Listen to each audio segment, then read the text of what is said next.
अरे मेरे अंडों से तो बच्चे निकलने वाले हैं। जैसे ही अंडों से बच्चे निकलेंगे इनको तो खाने पीने के लिए बहुत कुछ चाहिए होगा। मुझे पहले से ही बंदोबस्त करना होगा। मैं ऐसा करती हूँ, टोनी चिड़िया के बच्चे उठा के ले आती हूँ। वो इनको बहुत पसंद आएंगे और इनकी सेहत के लिए भी अच्छे हैं। चील अपने घोंसले से टोनी चिड़िया के बच्चे उठाने निकल पड़ती है। जैसे ही वो चिड़िया के घर पहुंचती है, खिड़की पर टेक लगाकर बैठ जाती है, क्योंकि टोनी चिड़िया उस वक्त घर होती है और चील को बस एक मौके की तलाश थी। अरे कब ये टोनी चिड़िया अपने घर से बाहर जाएगी? आखिर दाना लेने तो इसे जाना ही होगा। मैं तभी अंदर घुसकर इसके बच्चे उड़ा लूँगी। टोनी चिड़िया उधर अपना घोंसला छोड़ दाना लेने बाहर चली जाती है। अरे वाह, यही सही मौका है। चील उसके घर घुसी और टोनी चिड़िया के बच्चे दबोचकर फरार हो गई। टोनी चिड़िया जब घर वापस आती है तो अपने बच्चों को वहाँ ना पाकर बहुत ही परेशान हो जाती है। अरे मेरे बच्चे कहाँ चले गए? मैं उन्हें छोड़ के दाना लेने ही तो गई थी। वो कहाँ चले गए? कौन ले गया उन्हें? अब मैं क्या करूँगी अपने बच्चों के बिना? नहीं, मैं कुछ भी करके अपने बच्चे ढूंढूंगी। मेरा दिल कह रहा है वो सही सलामत होंगे। हाँ, मुझे ठंडे दिमाग से काम लेना होगा। यूं टोनी चिड़िया अपने जज्बात को कंट्रोल करके अपने बच्चे ढूंढने का मिशन बना लेती है।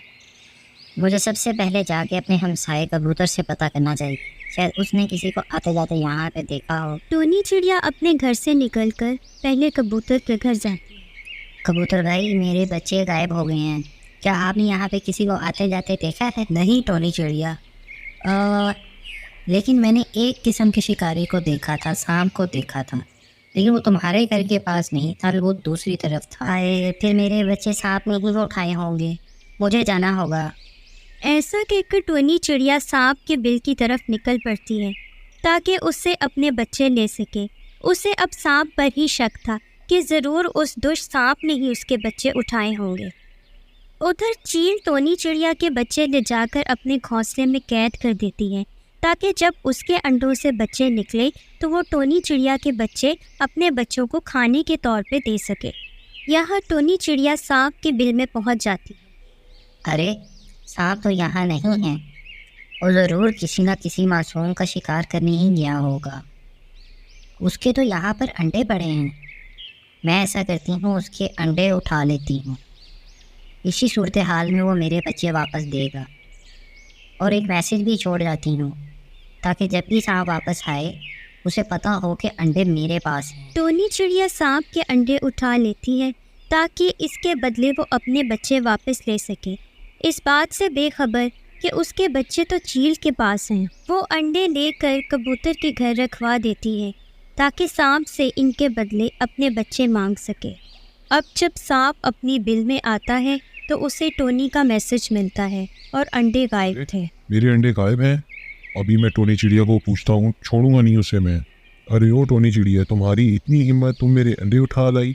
कहाँ है मेरे अंडे? क्या किया तुमने उनके साथ? अंडे मैंने महफूज जगह पर ही रखे हैं ताकि तुम मेरे पे हमला करके अंडे छीन ना सको। अब तुम मुझे ये बताओ कि मेरे बच्चे कहाँ हैं? क्यों तुमने उन्हें उठाया? अब जब तुम मेरे बच्चे मुझे वापस दोगे तभी मैं तुम्हारे अंडे तुम्हें दूंगी। मैंने तुम्हारे बच्चे नहीं उठाए। तुम मेरे अंडे आराम से वापस करो, वरना छोड़ूंगा नहीं तुम्हें। अगर तुम मुझे मार दोगे तो तुम्हें तुम्हारे बच्चे भी नहीं मिलेंगे। वो अंडे कभी नहीं मिलेंगे तुम्हें।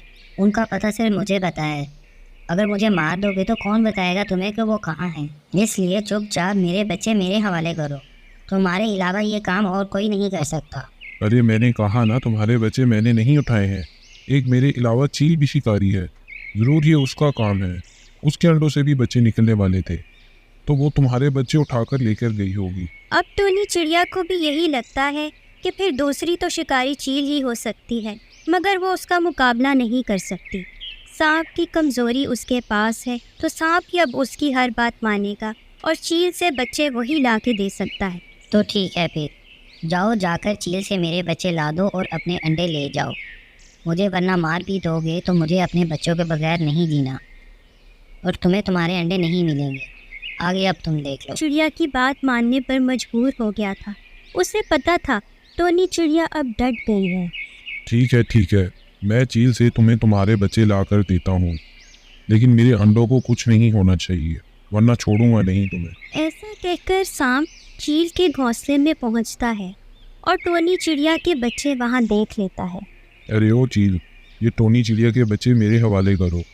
उसने मेरे अंडे उठा लिए हैं, ये समझ के कि उसके बच्चे मैंने उठाए होंगे, लेकिन ये तो तुम्हारे पास है। तुम्हारा दिमाग ठीक ही, ये तुम्हारी चाल है। तुम्हारे भी तो अंडों से बच्चे निकलने वाले थे। ये मैं तुम्हें हरगिज़ नहीं दूंगी। चलो शाबाश, जाओ यहाँ से। सांप आओ देखता है न ताओ चील पर हमला कर देता है। दोनों लड़ लड़ के अधमरे हो जाते हैं, लेकिन चील उसे बच्चे नहीं ले जाने देती। सांप जख्मी हालत में वहां से निकल पड़ता है और चील के घोंसले के बाहर टेक लगा के बैठ जाता है, ताकि जब चील बाहर जाए तो वो अंदर घुस सके। ऐसा ही होता है, चील बाहर जाती है तो सांप घोंसले के अंदर घुस जाता है। अरे टोनी के बच्चे तो कैद हैं। मैं ऐसा करता हूँ, चील के अंडे ही उठा लेता हूँ, फिर तो टोनी के बच्चे मेरे हवाले करेगी ना। सांप चील के अंडे उठाकर बाहर आ जाता है और वहाँ चील भी आ जाती है।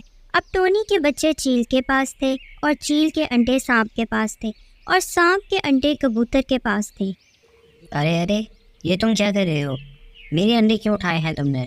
मैं इन्हें 10 दूंगा, वरना टोनी के बच्चे मेरे हवाले करो। अच्छा अच्छा ठीक है, मैं देती हूँ। ऐसे चील टोनी के बच्चे सांप के हवाले कर देती है। सांप उनको लेकर फौरन टोनी के घर पहुंचता है। ये लो अपने बच्चे और मेरे अंडे वापस दो। टोनी कबूतर को बुलाती है, जो सांप के अंडे लेकर आता है। लो अपने अंडे। अगर दोबारा मेरे अंडों को हाथ लगाया ना तो फिर देखना, छोड़ूंगा नहीं तुम्हें। ऐसा कहकर सांप वहां से चला जाता है। प्यारे बच्चों, माँ सबसे बड़ा योद्धा होती है। अगर टोनी हिम्मत करके सांप से पंगा ना लेती तो उसे उसके बच्चे कभी वापस ना मिलते।